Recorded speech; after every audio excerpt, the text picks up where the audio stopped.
الحمد لله وكفى وسلام على عباده الذين اصطفى أما بعد أعوذ بالله من الشيطان الرجيم بسم الله الرحمن الرحيم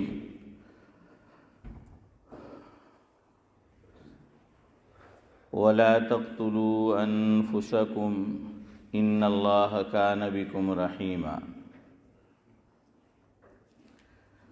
بسم الله الرحمن الرحيم وأنفقوا في سبيل الله ولا تلقوا بأيديكم إلى التهلكة وأحسنوا إن الله يحب المحسنين وقد ورد في الحديث عن أنس بن مالك رضي الله تعالى عنه أن رسول الله صلى الله عليه وسلم قال لا يتمنين أحدكم الموت فإن كان لا بد متمنيا للموت فليقل اللهم أحيني ما كانت الحياة خيرا لي وتوفني إذا كانت الوفاة خيرا لي او كما قال علیہ الصلاۃ والسلام رواہ البخاری۔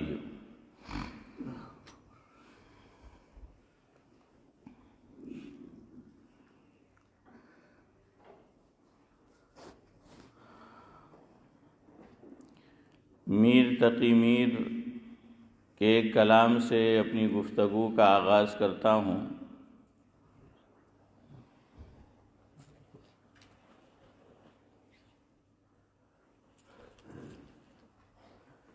وہ لکھتے ہیں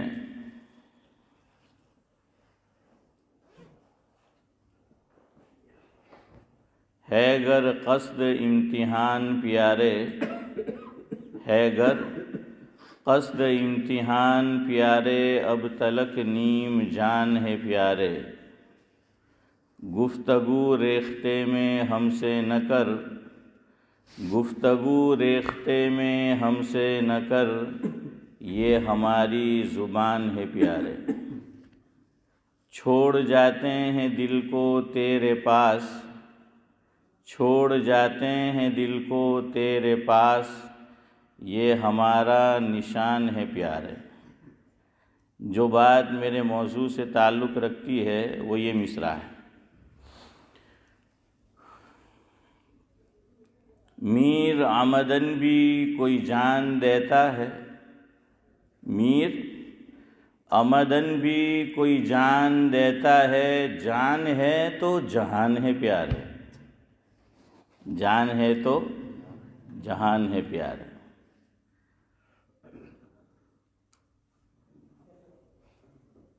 لوگ کچھ کہے اسلام کی رائے دوجی ہے، لوگ کچھ کہے اسلام کی رائے دوجی ہے، بیماری سے تنگ آ کر جان دینا خودکشی ہے، بیماری سے تنگ آ کر جان دینا خودکشی ہے۔ خدا کے ہر فیصلے پر راضی رہ کر ہی، خدا کے ہر فیصلے پر راضی رہ کر ہی، سلام سچے مومن کو ملتی خوشی ہے۔ بزرگان محترم، آپ کے علم میں یقیناً ہوگا ہمارے اس ملک میں ایک خاص موضوع کو لے کر کچھ دنوں سے ڈیبیٹ ہو رہی ہے، اور آئندہ ہفتے شاید پارلیمنٹ میں ووٹنگ بھی ہونے والی ہے۔ آج نیوز میں جو میں نے دیکھا اس میں اسکائی نیوز پر یہ موجود تھا کہ جو ممبر آف پارلیمنٹ ہے اس میں تقریباً 148 لوگ جس پر چرچا ہو رہی ہے، ڈیبیٹ ہو رہی ہے کہ قانون بننا چاہیے یا نہیں، تو اس کے خلاف ہے، اور تقریباً 181 اس کے موافق ہے، اور 300 سے زائد لوگوں نے ابھی اپنے پتے کھولے نہیں ہیں۔ کیا قانون ہے کہ جس پر چرچا ہو رہی ہے، ڈیبیٹ ہو رہی ہے، یعنی قانون بنانا چاہتے ہیں؟ وہ یہ کہ ایک آدمی مریض ہے، بیمار ہے، اور بیماری بھی لا علاج ہے۔ بیماری دو قسم کی ہوتی ہے، ایک ایسی بیماری کہ جس کا علاج ممکن ہے بظاہر، اور دوسری ایسی بیماری کہ جس کا علاج ممکن نہیں ہوتا۔ اسی طرح ایک ایسی بیماری جو عارضی ہوتی ہیں، کچھ دنوں کے لیے ہوتی ہیں، کچھ وقت کے لیے ہوتی ہے، اور دوسری ایسی بیماری جو دائمی ہوتی ہے، دیر پا ہوتی ہے۔ تو جو لا علاج بیماری کہ ماہر طبیب نے یا ماہر طبیبوں نے یہ کہہ دیا کہ فلاں آدمی کو جو بیماری ہے اب اس کا علاج بظاہر ممکن نہیں ہے، اور جو بیچارہ مریض ہے، بیمار ہے، اسے اس بیماری میں تکلیف پہنچ رہی ہے، درد ہو رہا ہے، پین ہو رہا ہے، اور مریض خود ڈاکٹر سے یہ کہہ رہا ہے کہ آپ مجھے زہر کا ٹیکہ لگا دیں، انجیکشن لگا دیں، یا کوئی بھی اس کا متبادل ہے، چاہے وہ دوائی ہو یا کوئی اور چیز ہو، کہ میں اب مزید اس درد کو سہنا نہیں چاہتا، اس تکلیف میں رہنا نہیں چاہتا، اور اس کا علاج بھی اب بظاہر ممکن نہیں ہے، لہذا میری زندگی میں ختم کرنا چاہتا ہوں۔ ڈاکٹروں سے وہ کہتا ہے کہ آپ اس عمل میں میری ہیلپ کریں، میری مدد کریں۔ اس پہ ڈیبیٹ ہو رہی ہے اور اس پہ ووٹنگ ہونے والی ہے۔ دنیا میں کچھ ممالک ہے جہاں پر آلریڈی آپ سب جانتے ہیں، بلکہ مجھ سے زیادہ جانتے ہیں اس معاملے میں، کہ وہاں پر اجازت ہے، لیکن ہمارے اس ملک میں ابھی اس کی اجازت فی الحال نہیں ہے۔ اور میں نے جتنا ممکن تھا میں نے دیکھا کہ بائبل میں بھی اس کی اجازت نہیں ہے۔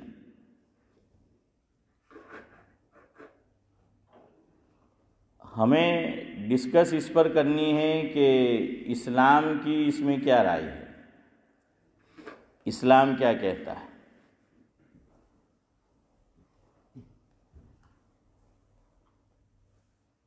اسلام اس معاملے میں یہ کہتا ہے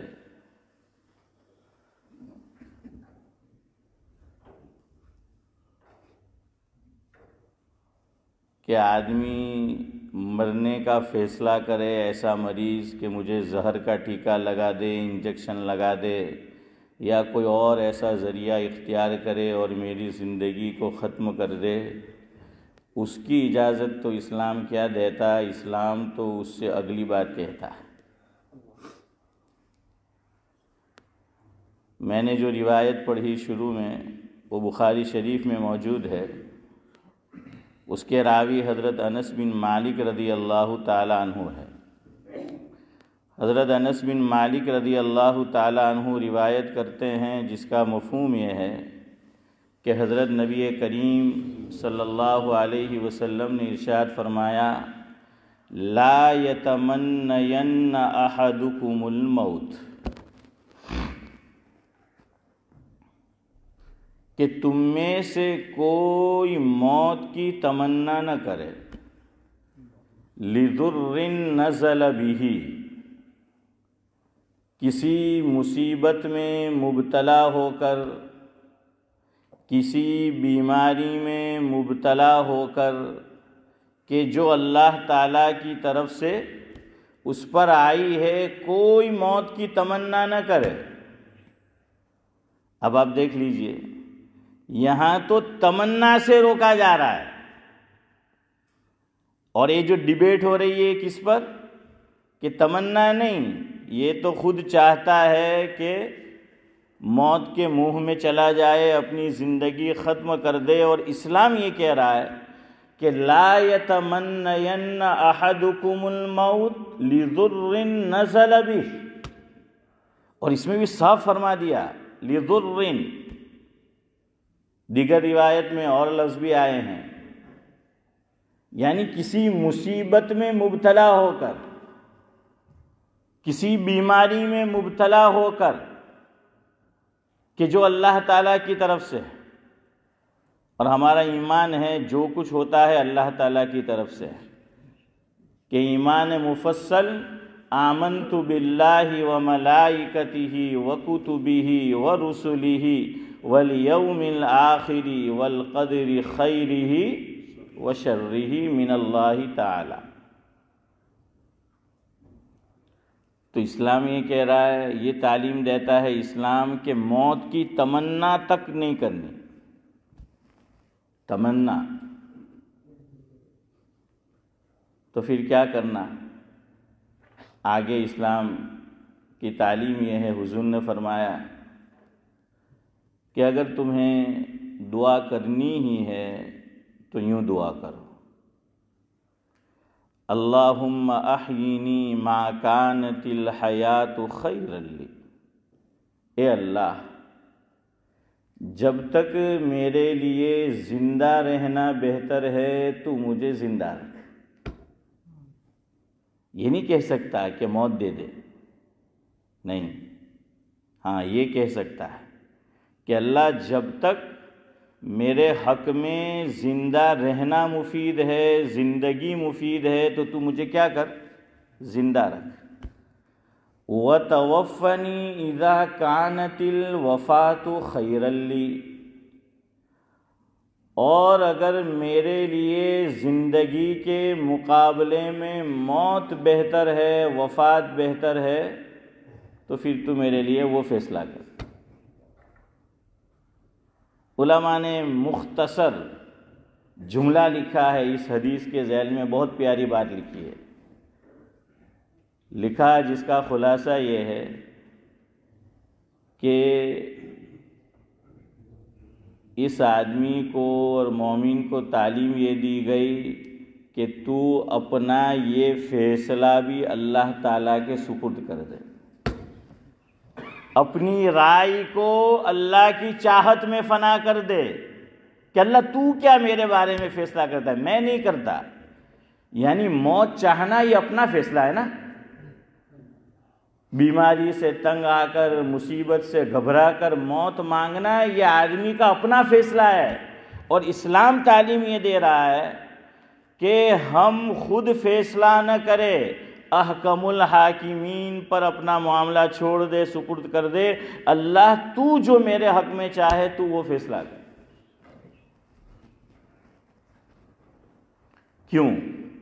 اب یہاں ایک سوال پیدا ہو سکتا ہے، وائی؟ انسان اپنی جان کیوں نہیں لے سکتا؟ انسان زہریلا ٹیکا کیوں نہیں لگا سکتا؟ اور ہمیں نظر آ رہا ہے کہ اسے شدید درد ہو رہا ہے، بے چینی ہے، بے قراری ہے، اسے پین ہو رہا ہے، اور ماہر طبیب یہ کہہ رہے ہیں کہ اس کا اب علاج کوئی ممکن نہیں ہے، اس کا علاج نہیں ہو سکتا۔ اس کو دو زاویوں سے سمجھنے کی ضرورت ہے۔ وقت نہیں ہے کہ میں آج آپ کو ساری باتیں سمجھا سکوں، لیکن بہرحال صرف اشارہ۔ نمبر ایک، آدمی ایسا کیوں نہیں کر سکتا؟ وہ اس لیے کہ یہ جو ہمارا جسم ہے اور ہماری باڈی کے جتنے اعضاء ہے، جتنے پارٹس ہے، ہم اس کے مالک نہیں ہیں بلکہ امین ہیں۔ مالک نہیں ہیں، امین ہے، امانت دار ہے، یہ کسی کی امانت ہے۔ اور یہ کس کی امانت ہے؟ اللہ تعالیٰ کی امانت ہے۔ جب ہم مالک نہیں ہیں. یہ فون دیکھ لیے میرے ہاتھ میں ہے، بظاہر میں اس کا مالک ہوں. میں چاہے اسے دیوار میں مار دوں یا زمین پہ میں پٹک دوں. کوئی مجھے کہے کہ بھائی اتنا مہنگا فون ہے، آپ ایسا کیوں کر رہے ہیں، تو میں کہہ سکتا ہوں، کہوں گا نہیں، لیکن میں کہہ سکتا ہوں کہ بھائی میری مرضی، میرا فون ہے، میرا موبائل ہے، میں مالک ہوں، میں جو چاہے کروں. ہم یہ نہیں کہہ سکتے کہ میری باڈی ہے، میں جو چاہے کروں. کسی نے مجھے فون دیا ہے کہ میں ذرا ٹوائلٹ میں جا کر آتا ہوں، وضو کر کے آتا ہوں، میرا فون ذرا دیکھنا، یہاں سے کوئی اٹھا نہ لے، آپ اپنے پاس رکھے. اب یہ میرے پاس امانت ہے، اب میں اس کو چاہے میری کسی سے لڑائی ہو جائے، غصہ آ جائے، اپنا سر تو مار سکتا ہوں، فون نہیں مار سکتا. دیوار میں اپنا سر تو مار سکتا ہوں، فون نہیں مار سکتا. میں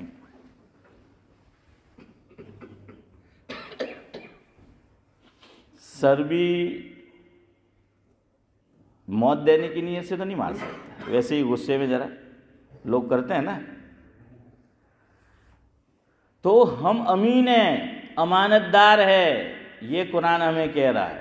اور میں نے جو شروع میں آیت پڑھی سورہ نساء میں ہے، اللہ رب العزت ارشاد فرماتے لا تقتلوا انفسکم، اپنے آپ کو قتل مت کرو، خود اپنے آپ اپنی جان مت لو. قرآن کہہ رہا ہے کہ خود اپنے آپ اپنی جان مت لو. ان اللہ کان بکم رحیما، اللہ تعالیٰ تو بڑا رحیم ہے، بڑا مہربان ہے تم پر. سورہ بقرہ میں فرمایا لا تلقوا بایدیکم الی التہلکہ، اپنے ہاتھوں خود کو ہلاکت میں مت ڈالو. قرآن کہہ رہا ہے. تو بیمار آدمی اپنی جان نہیں لے سکتا. کیوں نہیں لے سکتا؟ وہ اپنی اس باڈی کا مالک ہے ہی نہیں، وہ تو امین ہے، امانت دار ہے. اور جس کی یہ باڈی ہے، جو اس کا مالک ہے، وہ کون ہے؟ اللہ تعالیٰ ہے، مالک کل ہے، مالک کائنات ہے. تو وہ کہہ رہا ہے کہ نہیں.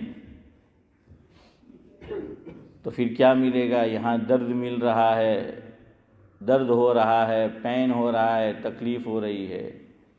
شریعت نے فرمایا، اللہ تعالیٰ نے مفہوم یہ ہے کہ تمہیں جو یہ بیماری پہنچی، تم اس پہ صبر کرو گے، شکایت نہیں کرو گے، آہو واویلا نہیں کرو گے، اس کے بدلے میں اللہ تعالیٰ تمہیں ثواب دے گا.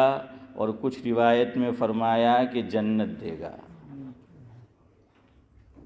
جس کو جنت میں جانے کی واقعی میں طلب ہے تو یہ سستا سودا ہے کہ نہیں ہے؟ ہاں، لیکن جنت میں جانے کا واقعی شوق ہونا چاہیے. اب دیکھیے، اللہ تعالیٰ نے ایسی کچھ مثالیں ہمارے لیے رکھی ہے تاکہ ہمارے لیے صبر آسان ہو.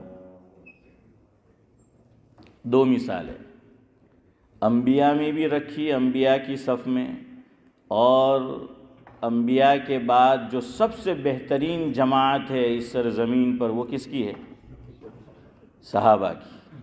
ان میں مثال رکھی. میں ایک مثال خالی دیتا ہوں. حضرت ایوب علیہ السلام جلیل القدر پیغمبر ہے. ان کے حالات میں لکھا ہے کہ تقریباً 18 سال بیمار رہے. کتنے سال؟ 18 ایئرز بیمار رہے، شدید بیماری. سب چھوڑ چھاڑ کے چلے گئے تھے، بیوی کے علاوہ سب نے چھوڑ دیا تھا. ایسے وقت میں بیوی ہی ساتھ دیتی ہے، یاد رکھنا، بچے بھی ساتھ چھوڑ دیتے. یہ شریک غم ہے، شریک حیات ہے، رفیق حیات ہے. اس لیے اس سے اچھا برتاؤ رکھو، اور بیوی بھی اچھا رکھے، دونوں طرف ضروری ہے. حضرت ایوب علیہ السلام، وقت نہیں ہے، صرف یہ اشارہ. 18 سال، مختلف اقوال، اس میں ایک قول 18 سال. جلیل القدر صحابی ہیں حضرت عمران بن حسین رضی اللہ تعالیٰ عنہ. ان کو استسقاء کی بیماری تھی، یعنی وہ چلنے پھرنے سے معذور ہو گئے تھے، صاحب فراش، بیڈ پر. اور کتنے سال؟ 30 سال تک چل پھر نہیں سکے. 30 ایئرس صاحب فراش بستر پر.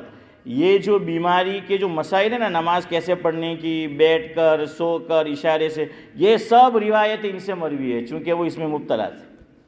کوئی آسان ہے 30 سال بیڈ پر پڑے رہنا 30 سال تک؟ لیکن انہوں نے جان نہیں لی. اور اسلام اس جان لینے کو خودکشی کہتا ہے. کیا کہتا ہے؟ کوئی آدمی اپنی جان لے لے گا یا تو خود یا ڈاکٹر کو کہہ کر، تو اسلام کہتا ہے کہ اس نے خودکشی کی، اور جو ڈاکٹر اس میں ان کا معین، معاون اور مددگار بنا، اسلام کی نگاہ میں وہ قاتل ہے. تو یہ کیا ہے؟ خودکشی کرنے والا، اور وہ کیا ہے؟ ڈاکٹر، وہ قاتل ہے. میں نے کہا ابھی موضوع پورا نہیں ہوا ہے ٹاپک. یار زندہ صحبت باقی انشاءاللہ. صرف یہ سوچ، یہ ایک اور بات سن لو آخری. ہاں، ایسا مریض اسلام اس کی تعلیم دیتا ہے کہ اب جب وہ لا علاج مرض میں مبتلا ہے، اس کا علاج بند کر دو. اس کا علاج کیا کر دو؟ بند کر دو. ترک علاج کی اجازت ہے. عالمگیری میں جزیہ لکھا ہے. ترک علاج سمجھ رہے ہو نا؟ یعنی جو اس کی ٹریٹمنٹ ہو رہی ہے اس کو بند کر دو. تو اس کی جو ہے وہ اجازت ہے. یہ اگر کرنا چاہے تو. اور اب تک یہاں میں نے ایک ڈاکٹر سے پوچھا تو ایسا ہوتا ہے کہ وہ ہسپتال میں پھر جو اس کو دوائیاں وغیرہ دی جا رہی ہوتی ہے وہ کیا کر دیتے؟ اس کو بند کر دیتے ہیں. بہرحال ہمیشہ صحت کے لیے دعا کیا کریں. اللہ تعالیٰ، دیکھیں میرے لیے بھی کہنا آسان ہے، اللہ نہ کرے ہم میں سے کوئی مبتلا ہوا نا، بہت مشکل ہے. ہر منٹ درد ہے، ہر سیکنڈ تکلیف ہے. آدمی کو خود اپنی ذات بوجھ محسوس ہونے لگتی ہے اور گھر والے بھی بوجھ محسوس کرتے ہیں. اس لیے دعا کیا کرو. بہت پیاری دعا ہے حضور کی. ایک دعا مانگا کرو، یاد ہو جائے تو. بہت سو کو یاد ہوگی، نہیں یاد ہو تو یاد کر لو. مسند احمد میں بھی ہے اور ابو داؤد شریف میں بھی ہے. اللہم انی اعوذ بک من البرص والجنون والجذام ومن سیئ الاسقام، او کما قال علیہ الصلاۃ. اس میں اخیر میں ہے ومن سیئ الاسقام، ہر بری بیماری سے، یعنی دیر تک رہنے والی، گھر کر جانے والی. اس میں علامہ طیبی نے ایک نکتہ لکھا. پتہ چلا کہ حضور نے یہ نہیں مانگا اللہ سے کہ بیماری نہ دے، بیماری تو آئے گی، لیکن یہ مانگا اللہ بیماری دے. اگر ویسے بھی مانگنا نہیں ہے بیماری، عافیت مانگنا ہے، لیکن آئے تو عارضی. اور کیوں وہ بھی انشاءاللہ بعد میں بتائیں گے. لیکن دیر پا والی بیماری سے اللہ کی پناہ چاہیے، لا علاج بیماری سے پناہ چاہیے. اس لیے یہ دعا مانگا کرو. اپنے لیے بھی مانگو، اوروں کے لیے بھی مانگو. اوروں کے لیے مانگو گے تو کیا ہوگا پتہ ہے؟ حدیث میں ہے کہ ہم غائبین کے لیے جو موجود نہیں ہیں دعا کرتے ہیں نا کہ اللہ فلاں کو صحت دے یا اللہ تمام کو صحت دے، تو فرشتہ جواب میں کہتا ہے تجھے بھی نصیب ہو. تو فرشتے کی دعا تو کیا ہے؟ مستجاب ہے. سبحان اللہ و بحمدہ، سبحانک اللہم و بحمدک، نشہد ان لا الہ الا انت نستغفرک. ہماری اس مسجد کے سابق امام حضرت یہاں تشریف فرما بھی ہے، حضرت مولانا اسماعیل سیدیوت صاحب دامت برکاتہم العالیہ.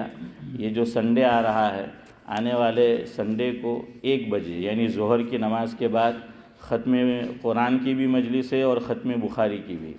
مولانا عبد الرحیم صاحب لمباڈا دامت برکاتہم العالیہ وہ تشریف لائیں گے. مولانا یوسف کوٹھی بھی ہوں گے اور حضرت مولانا بھی وہاں تشریف فرما ہوں گے. دیگر علماء بھی ہوں گے. اردو میں بھی پروگرام ہوگا، انگلش میں بھی پروگرام ہوگا.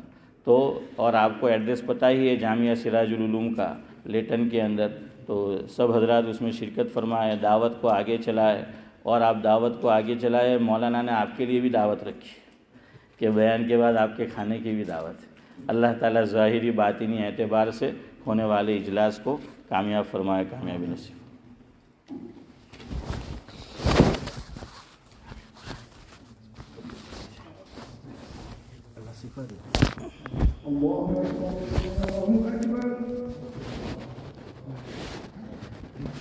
اللہ